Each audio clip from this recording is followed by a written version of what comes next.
이에 백성들이 아침에 일찍 일어나서 드고와 들로 나가니라. 나갈 때 여호사밧이 서서 이르되 유다와 예루살렘 주민들아, 내 말을 들을지어다. 너희는 너희 하나님 여호와를 신뢰하라. 그리하면 견고히 서리라.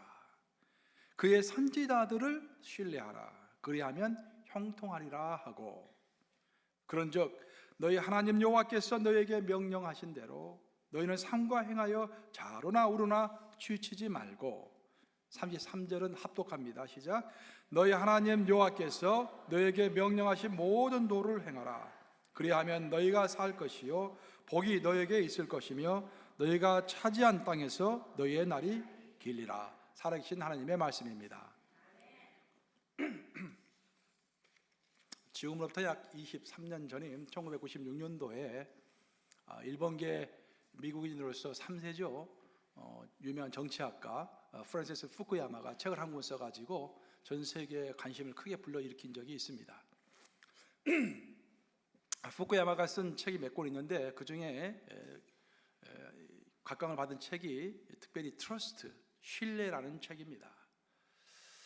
전 세계 논문 인용 지수에서 한때 1위를 차지했습니다. 대단한 겁니다. 그러니까 전 세계에 있는 모든 학자들이 글을 쓸 때나 논문을 쓸 때 다른 사람의 글을 인용하지 않습니까? 그때 제일 많이 인용한 책이 되었던 것입니다. 상당히 대단한 사건이죠. 근데 그 책의 내용은 아주 심플합니다. 뭐냐면은 상호 신뢰하는 사회가 부자로 살고 결국 성공한다라는 것입니다. 근데 왜 우리는 서로 신뢰하지 못하는가? 그런 이야기를 밝히고 있는 것입니다. 우리는 서로 믿지 못하고 신뢰하지 못함으로 인해서 상대방을 의심하면서 행동합니다. 예를 들어서 우리가 왜 변호사를 자꾸 찾아갑니까? 비싼 비용을 들여서 변호사비를 지불합니까? 믿지 못하기 때문입니다. 우리가 각서를 쓰는 것도 마찬가지고, 또 우리가 왜 경찰을 자꾸 경찰력을 늘립니까? 서로를 신뢰하지 못하기 때문인 것입니다. 왜 우리가 군대를 그렇게 증강시킵니까? 그 어마어마한 돈이 들지 않습니까? 군대에 들어가는 돈이 어마어마한 돈이 들어갑니다. 나라가 나라를 신뢰하지 못하기 때문에 그렇게 되는 것입니다. 또 왜 우리가 무기를 개발하고 핵무기를 개발하는 것입니까?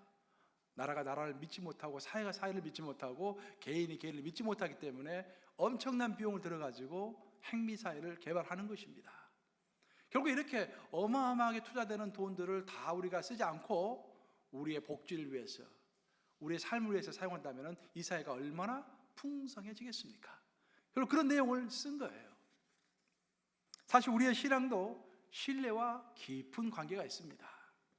우리가 원하는 것을 흔들리지 않는 신앙, 또 깊이가 있는 신앙을 다 원하지 않습니까? 우리가 어떻게 해야 정말 깊이 있는 신앙, 흔들리지 않는 굳건한 신앙을 가질 수 있을 것인가? 그것은 결국 내가 얼마나 신뢰할 수 있는가라는 그 질문과 큰 상관관계가 있는 것입니다.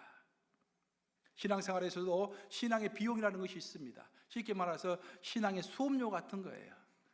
신뢰하지 못해서 지불하지 않아도 될 신앙의 수업료 같은 것, 즉 신앙의 비용이 지불되는 것입니다. 예를 들어 보면은 사울 왕은 하나님을 신뢰하지 못했습니다. 절대적으로 신뢰하지 못했어요. 어느 정도는 신뢰했지만, 그렇기 때문에 사무엘을 기다리지 못하고 자기 스스로 적군들 앞에서 마음이 불안해져서 하나님이 나타나지 않는다라고 생각해가지고 하나님께 빨리 제사를 드렸습니다. 그 결과는 그로써 그는 왕으로부터 물러나야 했습니다. 베드로는 어떻습니까? 베드로는 예수님을 신뢰하지 못했습니다. 처음에는 신뢰해서 무리를 걸었다가 끝까지 신뢰하지 못하고 두려운 마음에 물결을 보면서 예수님을 끝까지 신뢰하지 못함으로 중간에서 갈릴리 바닷가 속으로 빠졌던 것을 우리는 잘 알고 있습니다. 미리암은 어떻습니까? 또 고라는 어떻습니까? 그들은 하나님의 종 모세를 끝까지 신뢰하지 못했습니다. 그래서 모세에게 반란을 일으켜서 그들의 인생이 아주 큰 재앙이 찾아왔던 것입니다. 이처럼 성경에 나오는 많은 인물들의 이야기가 우리에게 주는 교훈은 절대적으로 신뢰하지 못할 때 우리는 신앙의 수업료를 지불하게 된다라는 것입니다. 그래서 하나님이 우리에게 하시는 말씀이 신뢰하라라는 그런 말씀입니다. 자, 오늘 본문 말씀은 역대하 20장 20절을 우리 한번 같이 읽어보겠습니다. 하나님께서 뭐라고 하셨는지. 시작. 이에 백성들이 아침에 일찍이 일어나서 드고와 들로 나가니라. 나갈 때 여호사밧이 서서 이르되 유다와 예루살렘 주민들아 내 말을 들을지어다. 너희는 너희 하나님 여호와를 신뢰하라. 그리하면 견고히 서리라. 그의 선지자들을 신뢰하라. 그리하면 형통하리라 하고. 우리의 신앙이 어떻게 해야 견고히 설 것인가? 우리가 어떻게 해야 형통하게 살 것인가? 하나님께서 말씀하시기를 여호와를 신뢰하라. 나를 신뢰하라. 그러면 너희가 견고히 서리라.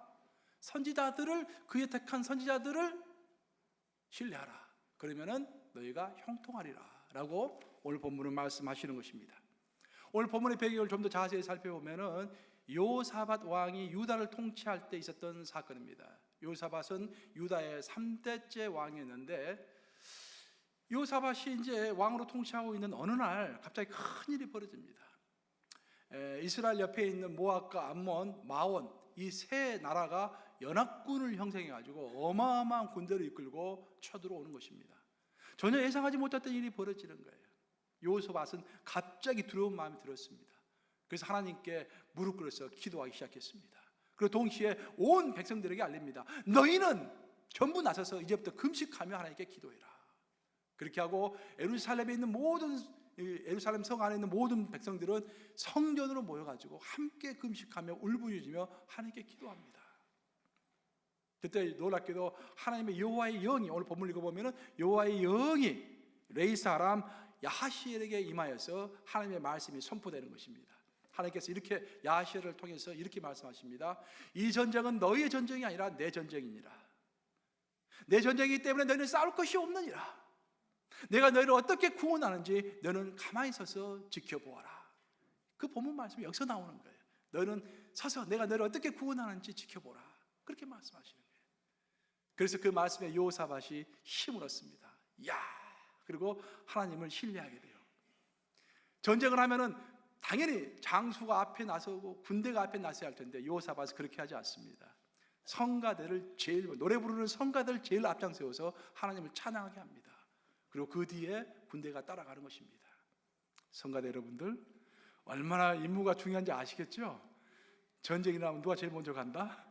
성가대가 앞장서 가는 거예요. 저는 그 뒤에 따라갑니다. 제가 앞장서지 않고 성가대가 먼저 가고 저는 따라가는 거예요.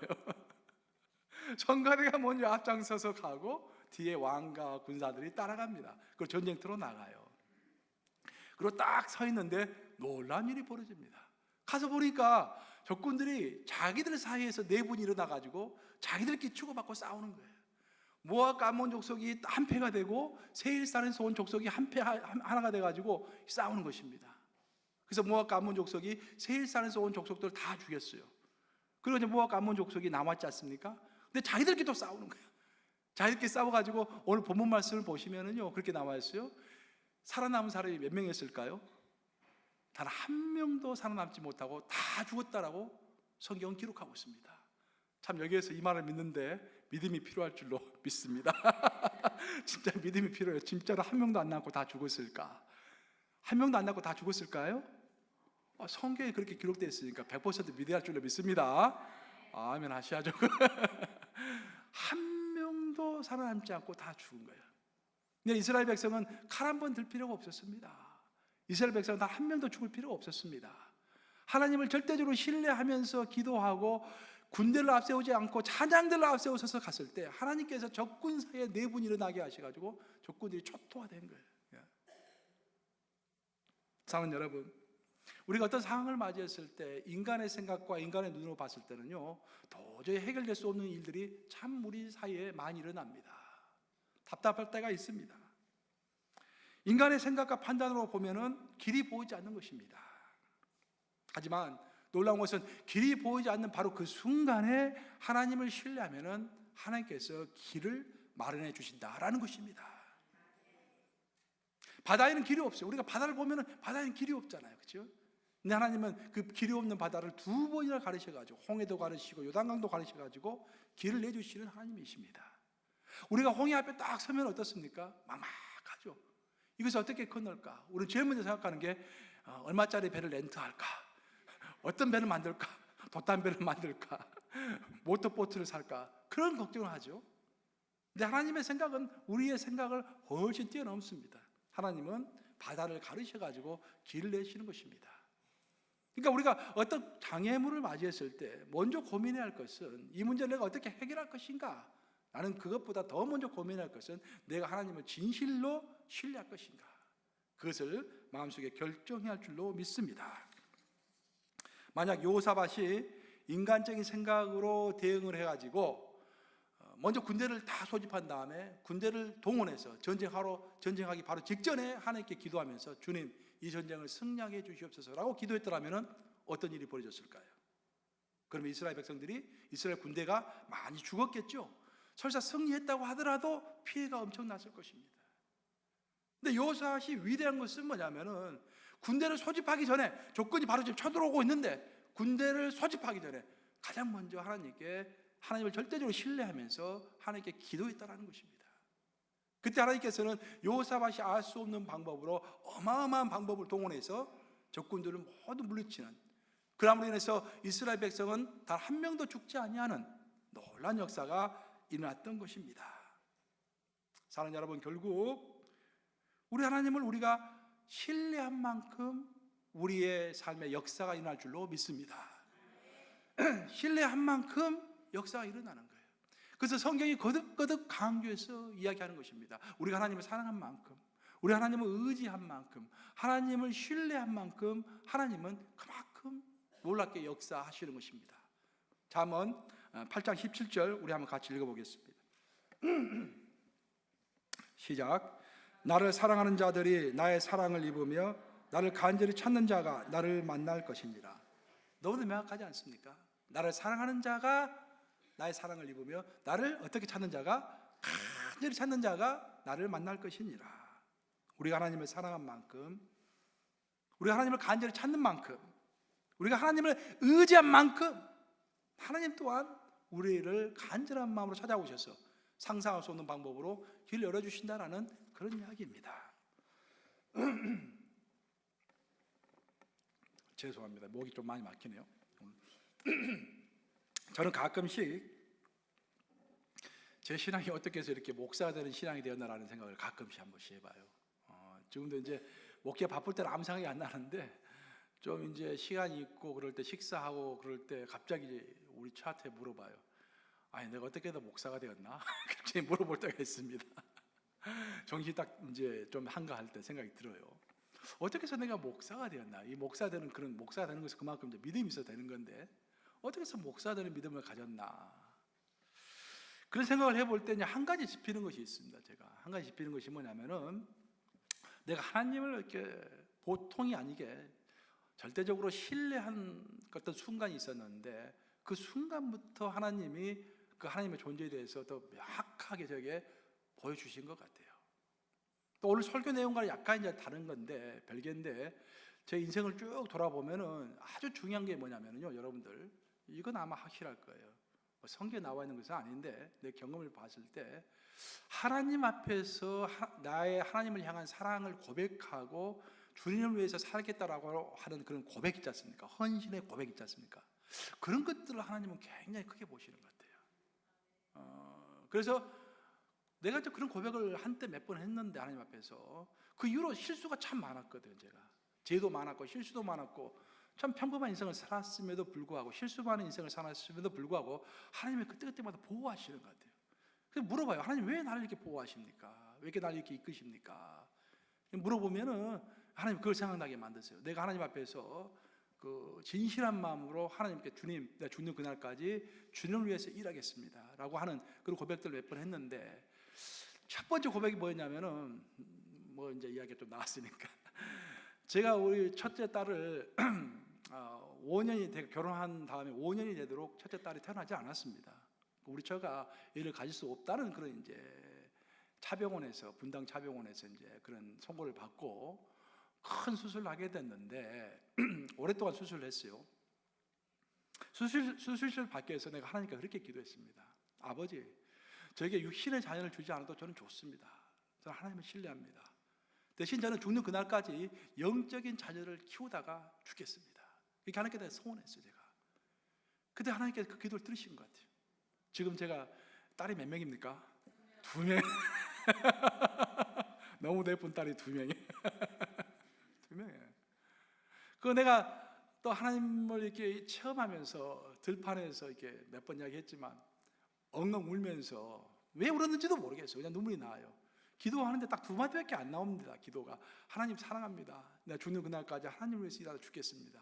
그런 기도를 계속 30분, 1시간 모르겠어요. 계속 하는데 돌아오는 길에 하나님께서 나에게 내가 너를 내 종으로 불렀느니라 2번 말씀해 주셨어요. 그런 헌신들 있지 않습니까? 그 헌신을 지키지 못하죠. 사실은 순수하게 하나님을 사랑하지 못하죠. 인간이니까. 그렇지만 헌신은 헌신 아닙니까? 그 헌신을 하나님은 굉장히 귀하게 받으시는 것 같아요. 여러분들도 이제 인생을 살면서 이렇게 좀 힘있게 신앙생활을 해 나가려면요 어떤 결정적인 순간에 헌신하는 게 필요한 것 같아요. 설사 지키지 못하더라도 내가 지키지 못할 거 왜 헌신하나? 그러면은 죽을 때까지 못합니다. 헌신. 그렇죠? 일단 헌신하고 보는 거예요. 내 마음을 하나님께 드리는 것입니다. 그러면 성령께서 도와주세요. 그 헌신을 이룩할 수 있도록 저를 인도해 주시는 거예요. 신앙의 비밀인 것 같아요. 저는 기도할 때마다 하나님 나를 왜 이렇게 보호하시고 인도하십니까? 라고 할 때마다 하나님이 내가 헌신했던 것들 생각나게 만드세요. 직장 생활을 할 때요 제가 이제 직장 상사와 함께 토요일마다 토요일 점심 먹고 같이 요한복음을 같이 공부했습니다. 그 전에도 요한복음을 많이 읽었는데 그때는 좀 달랐어요. 제가 마음을 활짝 열고 편안한 상태에서 토요일 오전 근무하면 다 끝나지 않습니까? 토요일 오후에 편안한 상태에서 요한복음을 말씀 그대로 믿고서 하나하나 다 받았어요. 제가 그 참 이상한 일이 벌어졌습니다. 마음을 활짝 여니까 성경 말씀이 전부 그냥 크게 보이는 거예요. 한 절 한 절이 크게 보이는 거예요. 그리고 말씀이 전부 신뢰가 되는 것입니다. 믿어지는 것입니다. 그리고 하나님을 신뢰하기 시작했는데 하나님을 신뢰했다는 것은 저는 이렇게 표현하고 싶어요. 내가 어떤 어려운 일이 있을 때 가장 친한 친구한테 전화하지 않습니까? 전화해서 상의하고 같이 고민하고 또 가장 친한 친구와 이렇게 여행하면 즐겁잖아요. 이게. 근데 그런 것이에요. 그런 거. 이게 하나님 어떤 어려운 일이 있을 때 하나님하고 이야기하고 싶어. 그리고 하나님한테 충성을 바치고 싶어. 우리 인생을 살 때 어떤 내 충성을 다 바치고 싶을 때가 있지 않습니까? 그것이 공산당은 당원들은 공산당에 자기 충성을 바치고 싶은 거예요. 애국자는 우리 일제 치하할 때 우리 애국자들은요 독립투사들은 민족과 나라를 위해서 목숨을 바치고 싶은 거예요. 충성을 바치고 싶은 거예요. 그런 열망적이 있잖아요. 충성을 바치고 싶은 열망. 그것들을 하나님께 바치고 싶은 거예요. 그것이 하나님을 저는 신뢰한다라고 표현하고 싶습니다. 제 마음이 그렇게 바뀌었어요. 그렇게 바뀌니까 요한복음을 읽으면서 내 마음이 그렇게 바뀌니까요 놀라운 사실은 그 전에 그렇게 성경을 읽고 교회를 다녔지만 만나지 못했던 하나님이 만나지는 거예요. 하나님이 선명해 보입니다. 그 말씀이 정말 어떤 선명하게 내 가슴속에 하나 이렇게 새겨지는 거예요. 내가 신뢰할수록 하나님이 저에게 더 가까이 다가오시는 것입니다. 저는 그래서 하나님을 체험하고 하나님을 만났기 때문에 나는 죽는 그날까지 내 헌신에 변화가 없을 것이라고 저는 그렇게 생각했었습니다. 하지만 시간이 지나 보니까 그것도 착각이에요. 내가 아무리 하나님을 깊게 만나고 내가 아무리 하나님을 체험했다고 할지라도요 그것은 내 헌신의 출발이었지 내 헌신과 신뢰의 완성이 아니었습니다. 지금도 새롭게 하나님을 만나요. 지금도 실수합니다. 하지만 하나님에 대한 신뢰는 더욱더 깊어집니다. 아마 죽는 그날까지 그러할 거라고 저는 믿습니다. 마치 신뢰라는 글자를 돌판 위에다가 정으로 새기려면 시간이 많이 들지 않습니까? 힘들지 않습니까? 하지만 돌판에다가 신뢰라는 글자를 딱 새겨놓으면 비바람이 치더라도 그 신뢰라는 글자는 오래 가잖아요. 돌판 위에 새겨졌기 때문에. 마치 이런 고된 작업을 거쳐서 오랜 시간에 걸쳐서 여러 경험을 하면서 새겨진 내 마음에 새겨진 신뢰라는 그 하나님의 그 두 글자 그것은요 내 인생과 내 신앙을 지탱하는 아주 단단한 기반이 된 것을 이제야 느끼는 것입니다.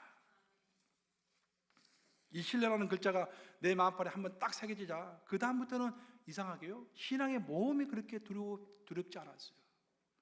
그 전에는 참 뭐 하면은요 겁부터 났습니다. 사실 이 청년 때도요 뭐 하면 혹시 내가 나를 선교사로 교회에서 가라면 어떡하나 막 그런 걱정들이 많았어요.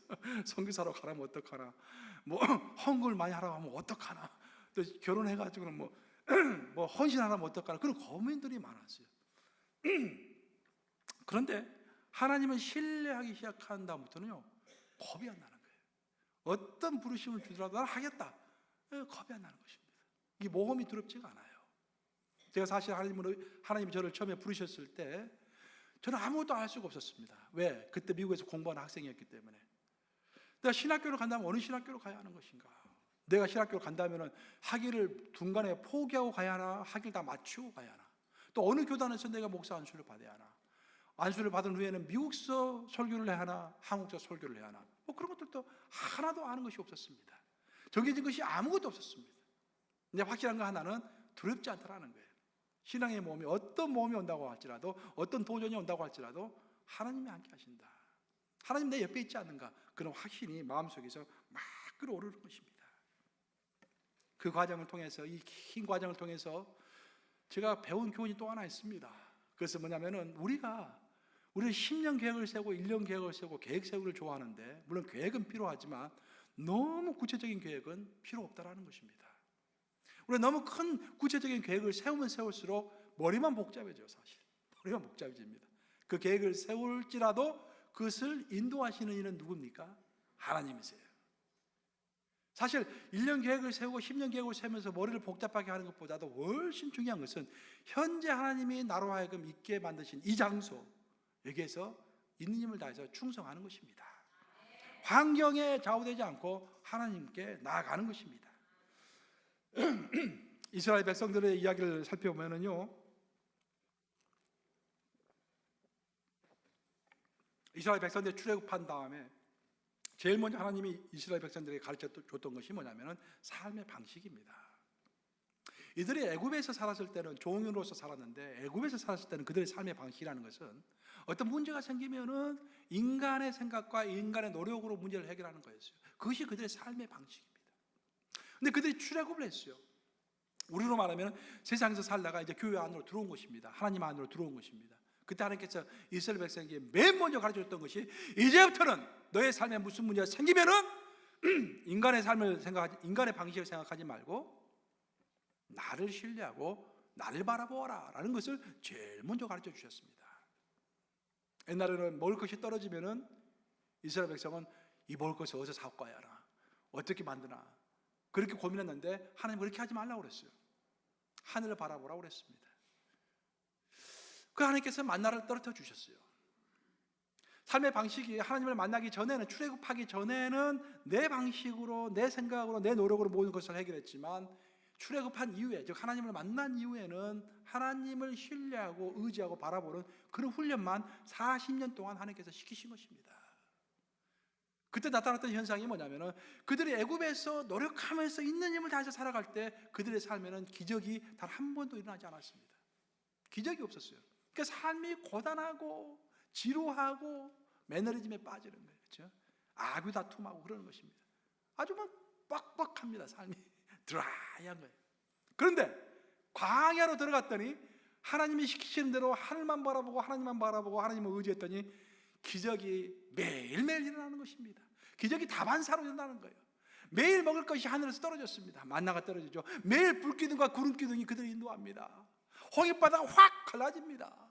마라의 쓴물이 단물로 바뀌는 거예요. 그런 기적이 매일매일 벌어지는 것입니다. 어떻게 하니까 그런 기적이 벌어졌다고요? 하나님을 신뢰하고 의지하니까 기적이 일어나기 시작한 것입니다. 하지만 문제는 이스라엘 백성들이 출애굽할 때는 믿음으로 출발을 했는데 그 믿음이 신뢰로 발전하지 못했다라는 것입니다. 이게 오늘 설교의 요약입니다, 여러분. 우리의 믿음은 신뢰로 발전할 줄로 믿습니다. 사실 믿음이라는 것은 신뢰를 포함하는 거예요. 그렇지만 그렇게 되지 않습니다, 인간이. 처음에는 믿음으로 하나님께 나아가죠. 그러면서 시간이 지나면서 업앤다운을 하면서 하나님을 신뢰하게 되는 거예요. 우리가 아브라함의 인생을 너무도 잘 알고 있지 않습니까? 하나님께서 아브라함을 부르셨어요. 근데 아브라함은 믿음으로 본토 친척 아비집을 떠나서 갈 바를 알지 못하고 하나님을 따라서 그냥 본토 친척 아비집을 떠났습니다. 하지만 아브라함이 그 이후에 하나님을 몇 번 배신했죠. 하나님을 믿지 못했습니다. 신뢰하지 못했습니다. 그래서 애굽으로 도망을 가서 거짓말도 하고 그랬었지 않습니까? 하지만 시간이 지나면서 하나님을 향한 신뢰가 자꾸 쌓여져서 마지막에는 정말 자신의 가장 아끼는 아들 이삭을 번제로 드리려고 했지 않습니까? 그렇죠? 믿음이, 하나님을 신뢰하는 믿음이 거기까지 자라간 거예요. 그때 성경은 뭐라고 설명합니까? 아브라함이 속으로 생각하기를 설사 내가 이것을 내 아들을 번제로 바칠지라도 하나님이 다시 살리리라 라는 그런 하나님을 향한 신뢰가 있었기 때문에 아들을 번제로 드리려고 했다라는 설명이 성경에 나오고 있지 않습니까? 이처럼 신뢰는 발전하는 거예요. 근데 이스라엘 민족의 결정적인 실수는 뭐냐면 처음에 믿음으로 출발했는데 그 믿음이 신뢰로 발전하지 못한 거예요. 절대적으로 하나님을 신뢰하지 못한 것입니다. 그들은 자꾸 하나님을 의심했습니다. 자꾸 모세를 의심했습니다. 그래서 하나님은 너희는 도저히 안 되겠다 해서 그들의 약속의 땅을 들어가지 못하고 대신 누가 들어갔습니까? 그들의 2세들, 그들의 자녀들만 약속의 땅에 들어간 거예요. 슬픈 역사입니다. 모든 것은 뭐냐면 그 믿음이 신뢰로 발전하지 못했기 때문에 약속의 땅을 밟지를 못한 것입니다. 이로써 여기 우리가 얻어야 할 결론적인 교훈은 뭐냐면은 믿음은 절대적인 신뢰로 발전해야 한다라는 것입니다. 우리 한번 따라서 해볼까요? 믿음은 절대적인 신뢰로 발전해야 한다. 아멘 하십니까? 아멘. 오늘 본문은 우리가 하나님을 신뢰한다라는 것이 도대체 무엇인가라는 것을 아주 명확하게 설명합니다. 신명기 5장 32절 말씀이죠. 한번 같이 읽어보겠습니다. 시작. 그런즉 너희 하나님 여호와께서 너에게 명령하신 대로 너희는 삼가 행하여 자루나 우루나 치우치지 말고라고 했습니다. 자, 너희는 너희 하나님 여호와께서 너희에게 명령하신 것을 삼가 행하라고 했습니다. 삼가라는 말과 치우치지 말라라는 두 가지 말이 참 중요합니다. 삼가라는 말은 carefully, 아주 신중하게 생각하라는 것입니다. 그리고 신중하게 생각해서 하나님의 뜻이 한번 분별이 되었으면 치우치지 말고 앞으로 가라라는 것입니다. 여기서 상가라는 말의 원어는 샤마르입니다. 샤마르, 히브리어죠. 샤마르. 샤마르가 무슨 말이냐면은 매복하는 거예요. 매복해가지고 적군들이 어떻게 하나 밤을 새가면서 자세히 지켜보는 거예요. 인내력 있게 오래 기다려가지고 자세히 지켜보는 것입니다. 그러니까 하나님의 말씀을 그렇게 보라는 거예요. 쉽게 보지 말고 묵상하면서 정말 하나님의 마음이 무엇일까? 하나님의 말씀을 이용해가지고 내 마음을 합리화시키려고 하지 말고 하나님의 마음에 뭔가를 잘 분별하려고 노력하면서 내 마음을 하나님 마음에 맞추라, 그런 말입니다. 그러면 시간이 많이 필요하다는 거예요. 매복해서 밤새 내내 지켜보는 것처럼 오랜 시간이 필요하다는 것입니다. 오랫동안 묵상해가지고 하나님의 뜻이, 하나님의 마음이 분별이 됐으면 그 다음부터는 하나님의 말씀을 절대적으로 신뢰하고 딱 붙잡고 누가 뭐라고 하든 환경이 어떻게 되든 그것에 좌우되지 말고 자루나 우루나 치우치지 말고 쫙 신뢰하면서 행동하라라는 것입니다. 그것이 하나님을 신뢰하는 방법입니다. 다윗이 정말 위대했던 이유는 뭐냐면은 구약에서 신앙이 위인하면 다윗과 모세 아닙니까? 다윗이 위대했던 것은 뭐냐면은 그 어떤 환경에서도 하나님을 신뢰했기 때문에 다윗은 위대한 것입니다. 다윗이 실수가 많았을까요? 없었을까요? 실수가 엄청 많았습니다. 우리가 사무엘 상하 다 이렇게 강의 쭉 했잖아요. 제가 새벽기도 때 토요일마다. 다윗이 엄청 실수가 많았던 사람이에요. 사무엘 상하를 자세히 읽어보면은 그러함에도 불구하고 하나님이 내 마음에 합한 자라고 했습니다. 왜 그랬을까? 다윗은 모든 환경 가운데서도 하나님을 절대적으로 신뢰했기 때문입니다. 그 말은 뭐냐면 다윗이 설사 가장 큰 죄를 지을 때조차도 죄를 짓고 나서 또 하나님을 신뢰했습니다. 하나님 저를 용서해 주시옵소서. 저는 하나님을 절대로 신뢰합니다. 죄를 지었지만 하나님께서 올바른 길로 저를 인도하실 것을 믿습니다 라고 죄를 짓고 나서도 하나님을 신뢰했습니다. 우리가 죄를 짓고 나면은요, 인간의 본성상 하나님의 면제를 피하게 되어 있습니다. 아담과 하와도 선악과를 따먹은 다음에 하나님을 피해서 도망했죠. 하나님의 낯을 피했다고 그랬죠. 근데 다윗은 그렇게 하지 않았어요. 죄를 짓고 나서도 울며 회개하며 하나님을 신뢰하며 자기의 길을 또다시 열어줄 것을 믿고 하나님 앞에서 자복하고 회개했습니다. 어떤 환경 가운데서도 하나님을 신뢰한 거예요. 허허벌판, 정말 아무도 없는, 사람의 그림자조차도 없는 그 허허벌판에서 다윗은 양을 치는 목동이었습니다. 이제 우리 양을 친다 했을 때 뭐 우리가 몇십 마리 양을 치는 게 아니에요. 거기서 뭐 몇백 마리, 몇천 마리 이렇게 양을 칩니다. 굉장히 양들이 많아요. 근데 가끔씩 들짐승이 와서 이제 새끼를 물어갑니다. 새끼를 물어가요. 그때 이제 다윗이 어떻게 했는가? 그 태도가 이제 나오는데 사무엘상 17장 34절과 35절인데 우리 한번 같이 읽어보겠습니다. 사무엘상 17장 34, 35 시작. 다윗이 사울에게 말하되 주의 종이 아버지의 양을 지킬 때에 사자나 곰이 와서 양떼에서 새끼를 물어가면 내가 따라가서 그것을 치고 그 위에서 새끼를 건져내었고 그것이 일어나 나를 해하고자 하면 내가 그 수염을 잡고 그것을 쳐 죽였나이다. 제가 이 말씀을 이제 강의할 때 가장 은혜 받았던 게 뭐냐면 내 스스로 은혜 받았던 게 따라가서라는 말입니다. 따라가서. 자, 여러분 생각해 보세요. 내가 거느리고 있는 양떼가 한 1000명 정도 돼요 이제. 근데 사자가 나타났습니다. 곰이 나타났습니다. 그러면은 다윗이 당연히 가서 이렇게 돌을 던지면서 물리쳤겠죠. 뭘 가라고 그렇게 했겠죠.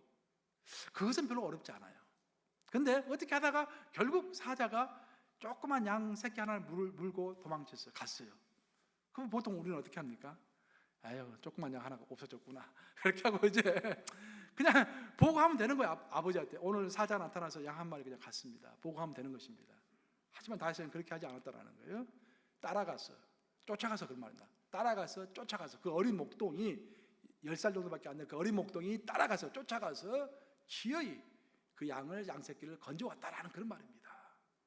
저는 여기서 제가 묵상했던 것은 뭐냐면은 다윗의 그 직업 정신입니다. 그 태도입니다. 태도.